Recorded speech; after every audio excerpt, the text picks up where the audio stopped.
now, the Ranger hopefuls leap into the third, final, and most lethal phase of Ranger School. They have left the mountains of Georgia and now find themselves in the swamps of the panhandle of Florida. Only 101 soldiers remain.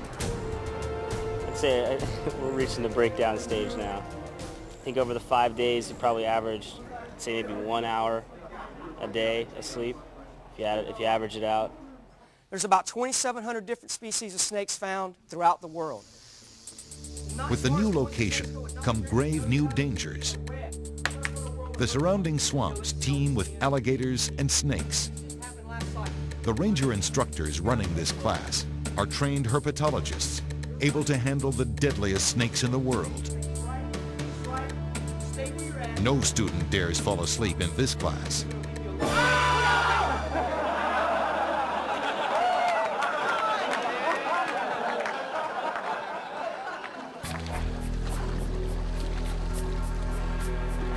In the shaded bogs, the temperature can drop dramatically. Fighting the cold is a constant problem. In December of 1995, after a long night of patrolling in near freezing conditions, 4 Ranger students lost their lives to hypothermia. Combat in its own very nature is high risk and very life-threatening, and we train the way we fight. So there's no getting around some of the unsafe conditions in combat when you're training for combat. A massive safety review in the wake of the tragedy triggered major changes. A vast rescue and communications network now surrounds the Florida phase.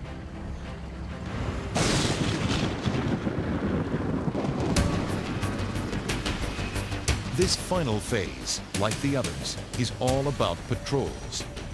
On this mission, Ranger candidate Colin Owens suddenly finds himself the man in charge. Having performed poorly while leading his first patrol, he needs to redeem himself if he wants to stay in this class. His challenge is to find a way to lead men who refuse to follow. The Blackhawks drop the platoon within 400 meters of the opposing force. The well-rested enemy lies in ambush, waiting to exploit the students' weaknesses.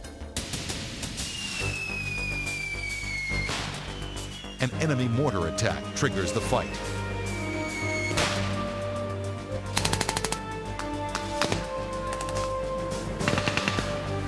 A smokescreen offers only momentary protection before the students begin to fall.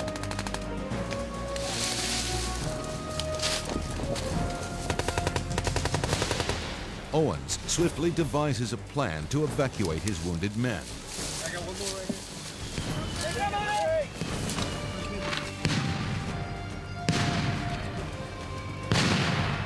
here. Drag the microphone. Under heavy barrage, Owens and his men head for the choppers. His decisive reactions save his platoon and earn them all high marks. That went very well. I did a lot better than I imagined.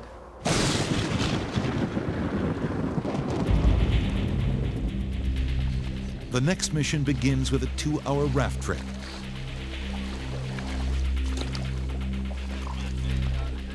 At River's End, the men load up and continue on foot to their target.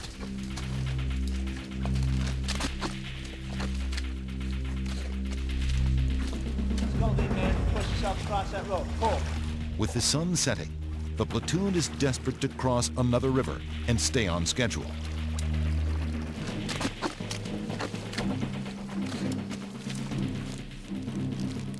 Finally on high ground, the patrol quickly dries off to avoid hypothermia. Ranger instructors give the tired students final orders. This platoon must search out and destroy an enemy convoy. David Blaylock, with no warning, is ordered to lead the platoon into battle. Battered by the trek, many under Blaylock's command are walking zombies. For the platoon leader, with so much at stake, Their fatigue is infuriating.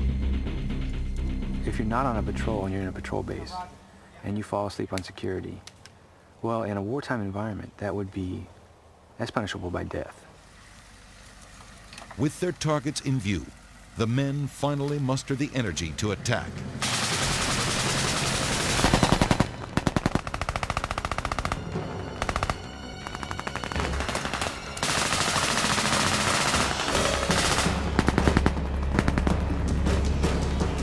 When the smoke clears, the students have captured their objective. It looks like a success, but they won't know for sure until the instructors pass final judgment.